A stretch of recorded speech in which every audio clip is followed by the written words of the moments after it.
ICC champions ট্রফির দ্বিতীয় ম্যাচে বাংলাদেশকে 6 উইকেটে হারিয়েছে ভারত।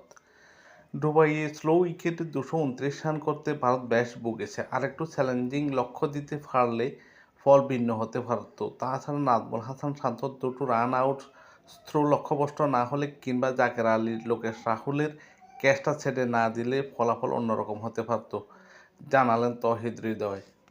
নবম ওভারে 35 রানে 5 উইকেট হারায় বাংলাদেশ। জাকের ও তৌহিদ হৃদয় জুটি ষষ্ঠ উইকেটে 206 বলে 154 রানের জুটি গড়ে দলকে বিপদমুক্ত করেন।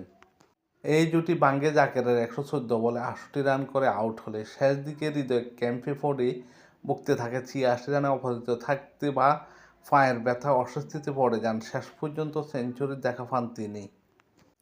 তৌহিদ হৃদয় বলেন, জাকেরও আমি চেয়েছিলাম ভালো একটি জুটি করতে, আর কিছু নয়।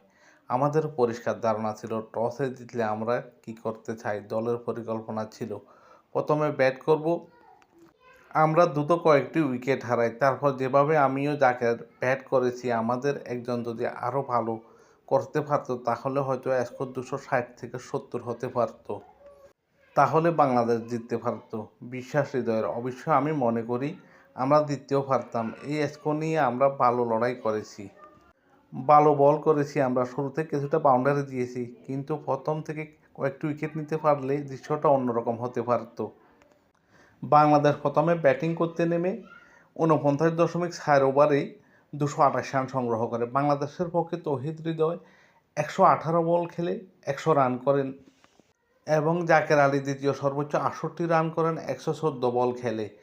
তৃতীয় সর্বোচ্চ তানজিম হাসান 25 বলে 25 রান করেন। বাংলাদেশের বিপক্ষে দুর্দান্ত বোলিং করেন মোহাম্মদ সামি।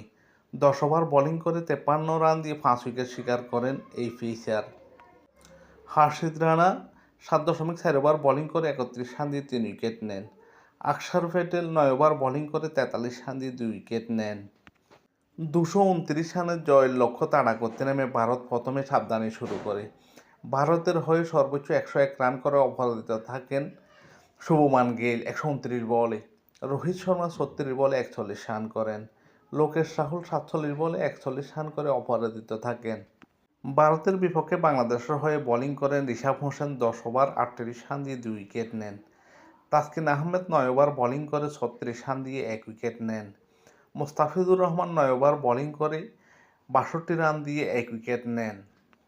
এই জয়ে শিরোপা প্রত্যাশী ভারত শিরোপার দিকে এক ধাপ এগিয়ে গেলেন। আগামী 23 ফেব্রুয়ারি ভারত মোকাবেলা করবে পাকিস্তানের। 2025 চ্যাম্পিয়ন ট্রফির হাইভোল্টেজ ম্যাচটির দিকে লক্ষ্য সারা বিশ্বের ক্রিকেট প্রেমীদের। পাকিস্তান ছাড়াও এই গ্রুপে ভারতের অপর আরেকটি ম্যাচ নিউজিল্যান্ডের সাথে। এই ম্যাচে দুর্দান্ত পারফরমেন্স করে ম্যান অব দি ম্যাচ নির্বাচিত হন শুভমান গিল। শুভমান গিল 101 রান করে অপরাজিত থাকেন 129 বল খেলে।